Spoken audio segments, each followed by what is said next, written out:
But இப்போ என்னென்னா வெயில் ரொம்ப இருக்கிறதுனால நாங்கள் ஆஃப்டர்நூன் இப்போவே வீடு வேலை எல்லாமே முடிஞ்சிருச்சு. ஒயிட் வாஷ்லாம் அப்புறம் பண்ணிக்கலான்னு சொல்லிட்டாங்க. அதனால நம்ம வந்து இப்போ உடனே கிளம்பி போய் எடுத்துகிட்டு வரலாம் அப்படின்னு சொல்லியிருந்தாங்க. இப்போவே கிளம்புனோம்னா அடிக்கிற வெயில்ல நம்ம கிளம்ப முடியாது அப்படின்னு சொன்னாங்க. நீங்கள் வீட்டில் இருங்க, நான் போய் பொருள்லாம் ஏற்றிட்டு வந்துடுறேன் அப்படின்னு சொல்லவும் சரின்னு சொல்லி மாமாட்ட பைக் சாவி வீட்டோட கீ எல்லாமே எடுத்து கொடுத்தேன். என்னதான் நம்மளுக்கு அங்கே பிடிக்காட்டியும் கடைசியாக சரி சொந்த ஊரை ஒரு டைம் பார்த்துடலாம், நம்ம போயிட்டு அங்கே இருக்கிறவங்கள்ட்டலாம் யார்ட்டையுமே சொல்லாமல் வந்துட்டோம்.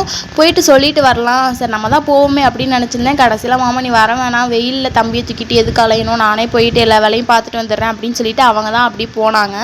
சரின்னு சொல்லிட்டு அவங்களுக்கு சாவிலாம் எடுத்து கொடுத்துட்டு அப்படியே அவங்களுக்கு பாய் சொல்லி அனுப்பி விட்டேன்.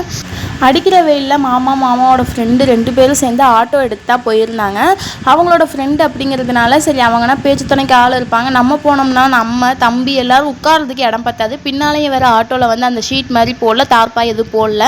அதனால ஆட்டோவில் உட்கார முடியாது அப்படிங்கிறதுனால சரி அவங்க மட்டும் போட்டோம் அப்படிங்கிறதுக்கு நான் அக்செப்ட் பண்ணிவிட்டு அப்புறம் நான் வீட்டில் இருந்தேன், எங்கள் அம்மா வீட்டில் இருந்தேன்.